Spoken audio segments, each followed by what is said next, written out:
Alaikum salam wa rahmatullahi wa barakatuh. Okay, so now you've got two views, two main views. Let's just keep it simple. You got the view of the Hanafis and the Malikis, who basically say what they're saying is that the pig itself is najis, but the hair is not najis. This is the view of the Hanafis and the Malikis. So they say if the hair, sometimes when you pluck out a hair, it's got a bit of skin at the end of it. They say if it's got that, then there's no disagreement between all the ulama that this is najis, you can't use it. But what they're saying here is that the bristles doesn't have that skin on it. So what they're saying is that it is tahir. Hanafis and the Malikis. The Hanbalis and the Shafi'is, they say it's najis. إنما حرم عليكم ميتة والدم واللحم الخنزير. What has been made haram for you is meita and blood. فإنه رجس. Then this is rij, it is impure. It's دم مسفوح فإنه رجس.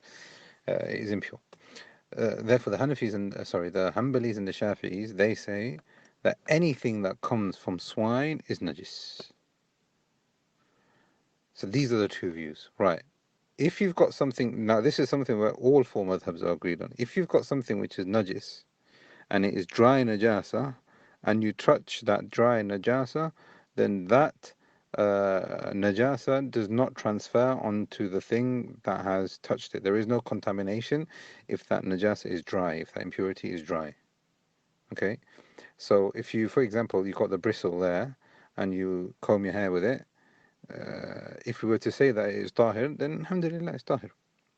But if you were to say that it is najis, then you've used something which is najis, but the najasa has not transferred because it is dry. And this is where the tafsir and the detail comes from, the Shafi'is and the Hanbalis. They say that if it is wet, your hair is wet, or the bristles are wet, then it transfers over, and now it's become najis.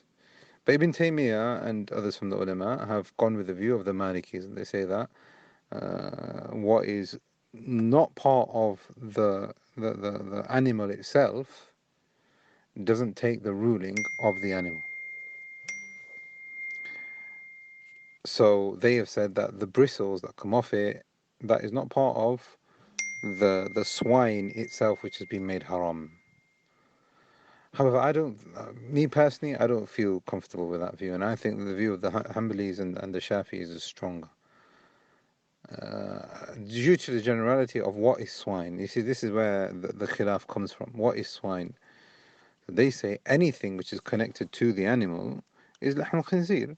But they have said, the response to that is lahm al-khinzir, is that the flesh has been made haram for us to consume. Anything else connected to it, obviously if it's not impure in of itself, like urine or feces, then where's the evidence to say that it is najis? They may even quote from the ayah from Surah An-Nahl, where Allah subhanahu wa ta'ala says, وَمِن أَصْوَافِهَا وَأَوْبَارِهَا وَأَشْعَارِهَا أَثَاثٌ وَمَتَاعٌ لَكُمْ إِلَى حِينٍ. Allah subhanahu wa ta'ala says that from animals, from its wool, from its hair, etc., is a mata' for you, is a provisions for you until an appointed term. So what they have said is that the hair and the wool and all these things, they don't take the same ruling as the animal and the flesh itself. So this is the view of the Hanafis and the Malikis. I think what seems to be closer is whatever Allah subhanahu wa ta'ala has made haram, then the entirety of that thing has been made haram, including the things which are attached to it. So I personally would say stay away from it. If you have used it, then like we've said, the najasa has not spread. But if it is something which is wet on the bristle itself or on yourself, then the najasa would transfer. Best to stay away from it. And Allah subhanahu wa ta'ala knows.